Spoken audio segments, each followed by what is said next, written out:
देखिए सबसे पहले हमारे साथ हैं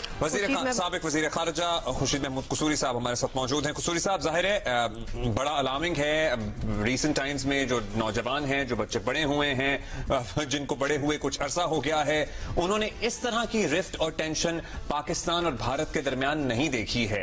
भारत में जंगी जुनून जिस उरूज पर था और उन्होंने कार्रवाई की, पाकिस्तान के बारहा इसरार के बाद अगर कोई इशू है कि हम कोऑपरेट करते हैं, हम इन्वेस्टिगेशन में मदद करेंगे, इस कार्रवाई के बाद और पाकिस्तान की जवाबी कार्रवाई के बाद आपको लगता है कि ये मामला यहां खत्म हो गया या ये मामला अभी चलेगा? देखिए, जो भी होश लोग हैं उनको इस बात का एहसास होना चाहिए कि दोनों ये एटमी कुव्वतें हैं, इसलिए फुल फ्लैज जंग का कोई पागल ही सोच सकता है। लेकिन अब अफसोस से कहना पड़ेगा कि हिंदुस्तान में से जो हुकूमत है वो ऐसे लोगों पर मबनी है जो दिमाग से कम सोचते हैं और जुनून से ज्यादा, और उनकी जो जुनूनी कैफियत है उसने सिर्फ मुसलमानों को मुतासिर नहीं किया, उसने सिखों को भी किया है, क्रिश्चियंस को भी किया है और लोअर कास्ट हिंदूज को भी किया है। अभी कुछ दिन पहले खबर आई थी कि, और ये रिपीटेडली हो रहा है, कि लोअर कास्ट की जो खवातीन है हिंदुओं में, उनकी बेहुरमती की जाती है, उनको उल्टा लटका दिया जाता है। तो इस किस्म का जब जुनूनी आपका कैफियत हो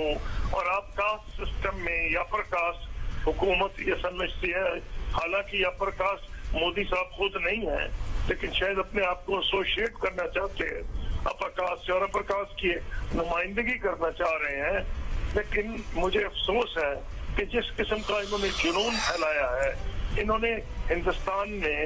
एक नई फिजा कायम की है। मैं आपको बताता हूँ अपने तजुर्बे से, ऐसे लोग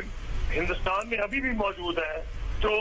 अकल से सोचते हैं। अभी हम ट्रैक 2 पे रेगुलरली मिलता हूँ इंटरनेशनल कॉन्फ्रेंसेस में, जो लोग